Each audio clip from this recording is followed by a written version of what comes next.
Hello student, তোমরা যারা ক্যালকাটা ইউনিভার্সিটির আন্ডারে সেমিস্টার 4-এর ছাত্রছাত্রী আছো এবং তোমাদের ইতিহাস সাবজেক্টে অনার্স আছে, তোমাদের জন্য আজকের ক্লাসটা খুবই গুরুত্বপূর্ণ। আজকের ক্লাসে তোমাদের ডিএসসিসি 6 পেপারের একটি মক টেস্টের প্রশ্নপত্র নিয়ে আলোচনা করব।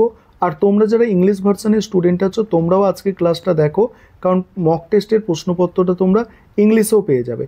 এবং তোমাদের সিলেবাসের মধ্যে থেকে মোস্ট ইম্পর্টেন্ট প্রশ্ন যেগুলো এবারে পরীক্ষার জন্য সবথেকে গুরুত্বপূর্ণ, সেই প্রশ্নগুলো নিয়ে মক টেস্টের প্রশ্নপত্র তৈরি করা হয়েছে।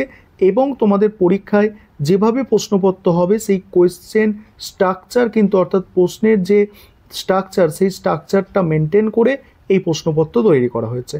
এটা প্রথমে তোমরা দেখো মক টেস্টের প্রশ্নপত্রটা। আরেকটা বিষয় এখানে আলোচনা করবো আজকে, সেটা হচ্ছে কি লাস্ট মিনিট সাজেশন এই ডিএসসিসি 6 পেপারে। সেখানে প্রশ্নের সংখ্যা খুব কম রাখা হয়েছে, খুব লিমিটেড প্রশ্ন রাখা হয়েছে। তোমাদের এই পেপারের সিলেবাস অনেক, কিন্তু কোন প্রশ্নগুলো সবথেকে গুরুত্ব দিয়ে পড়বে সেই প্রশ্নগুলো কিন্তু বাছাই করে আলাদা করে দেওয়া হয়েছে। আজকে প্রথমে তোমরা মক টেস্টের প্রশ্নপত্রটা দেখো। তোমরা জানো প্রথমেই তোমাদের 5 নম্বরের প্রশ্ন লিখতে হয়। 5 নম্বরের প্রশ্ন 3টে অ্যান্সার করতে হবে, তার জন্য 15 নম্বর থাকে। সেখানে দেখো 5 নম্বরের প্রশ্নের জন্য যেগুলো রাখা হয়েছে, সামন্ততন্ত্র কী, প্রতি সংস্কার কী, এনক্লোজার আন্দোলনের সংক্ষিপ্ত আলোচনা, বাণিজ্য বিপ্লব বলতে কী বোঝো, আর গুটেনবার্গের মুদ্রণযন্ত্রের প্রভাব, কোপারনিকান বিপ্লব বলতে কী বোঝো। এগুলো 5 নম্বরের দেওয়া হয়েছে। এবং 20 নম্বরের প্রশ্ন যেগুলো আছে দেখো। আর এছাড়াও তোমাদের যদি কিছু প্রশ্ন মোস্ট ইম্পর্টেন্ট লাগে, অবশ্যই তোমরা কমেন্ট বক্সে জানাবে, যাতে অন্যান্য ছাত্রছাত্রীরা সেই প্রশ্নগুলো একটু দেখে যেতে পারে। তোমরা অবশ্যই কমেন্ট করবে তোমাদের কিছু প্রশ্ন যদি মোস্ট ইম্পর্টেন্ট লাগে, এবং সেই প্রশ্নের উত্তরও আমি দেওয়ার তোমাদের চেষ্টা করব। দেখো এখানে 3টে 20 নম্বরের প্রশ্নের অ্যান্সার করতে হয়। সেখানে কি কি প্রশ্ন দেওয়া আছে দেখো। ইউরোপের সামন্ততন্ত্র থেকে পুঁজিবাদের রূপান্তরের তত্ত্ব ও সমস্যা ব্যাখ্যা করো। পরের প্রশ্ন, ইতালীয় রেনেসাঁসে শিল্প, শিক্ষা ও রাজনৈতিক চিন্তার ওপর প্রভাব বিশ্লেষণ করো। প্রোটেস্ট্যান্ট আন্দোলনের উৎপত্তি ও প্রভাব বিশ্লেষণ করো। ইংল্যান্ডের ধর্ম সংস্কার ও রাষ্ট্রের ভূমিকা বিশ্লেষণ করো। কৃষি বিপ্লব ও এনক্লোজার আন্দোলনের তাৎপর্য বিশ্লেষণ করো। বাণিজ্য বিপ্লবের কারণ ও ফলাফল বিশ্লেষণ করো।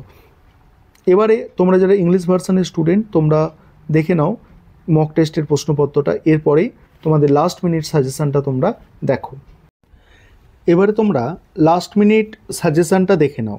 দেখো 20 নম্বরের প্রশ্ন যেগুলো তোমাদের তৈরি করতে হবে দেখে নাও। এটা কিন্তু একদম লাস্ট মিনিট সাজেশান, অর্থাৎ তোমাদের সিলেবাস অনেক বড়, সেখানে প্রশ্ন অনেক হতে পারে। তবে সবথেকে যেগুলো গুরুত্বপূর্ণ প্রশ্ন সেগুলো নিয়েই এই সাজেশানটা তোমাদের তৈরি করা হয়েছে। অর্থাৎ এই প্রশ্নগুলো আগে তৈরি করার চেষ্টা করো, কারণ এগুলো হচ্ছে তোমাদের জন্য মোস্ট ইম্পর্টেন্ট প্রশ্ন তোমাদের সিলেবাসের ওপর। এখানে 1 নম্বর প্রশ্ন, ইউরোপের সামন্ততন্ত্র থেকে পুঁজিবাদের রূপান্তরের তত্ত্ব ও সমস্যা ব্যাখ্যা করো।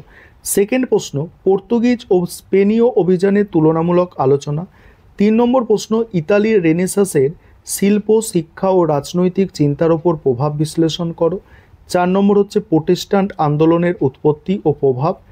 ইংল্যান্ডের ধর্ম সংস্কার ও রাষ্ট্রের ভূমিকা বিশ্লেষণ করো। তারপরে দেখো কৃষি বিপ্লব ও এনক্লোজার আন্দোলনের তাৎপর্য। নেক্সট আছে জাতীয় রাজতন্ত্রের বিকাশ ও তার তাৎপর্য। বাণিজ্যিক বিপ্লবের কারণ ও ফলাফল আলোচনা করো। জন ক্যালভিন ও ক্যালভিনবাদের বিশ্লেষণ করো। রেনেসাঁস মতবাদের বৈশিষ্ট্য ব্যাখ্যা করো। ধর্ম সংস্কার আন্দোলনে মার্টিন লুথারের অবদান। আর ইউরোপের মূল্য বিপ্লব সম্পর্কে আলোচনা করো। এইগুলো ছিল তোমাদের 20 মার্কসের প্রশ্ন, অর্থাৎ 20 মার্কস। এবার 5 নম্বরের সামন্ততন্ত্র কী, পুঁজিবাদের বৈশিষ্ট্য লেখো। তারপরে আছে দেখো রেনেসাঁস মতবাদ বলতে কী বোঝো। তারপরে দেখো হিউজেনট কারা, প্রতি সংস্কার কী, এনক্লোজার আন্দোলনের সংক্ষিপ্ত আলোচনা করো। বাণিজ্য বিপ্লব বলতে কী বোঝো আলোচনা করো। গুটেনবার্গের মুদ্রণযন্ত্রের প্রভাব লেখো। আর হচ্ছে কোপারনিকান বিপ্লব বলতে কী বোঝো। এবারে 20 নম্বরের তোমাদের প্রথমে ইংলিশ ভার্সানটা দেখে নাও, তোমরা যারা ইংলিশ ভার্সানের স্টুডেন্ট আছো। তারপরে 5 নম্বরেরগুলো দেখো। আমাদের ইংলিশ ভার্সানেও স্টাডি মেটেরিয়াল রেডি আছে।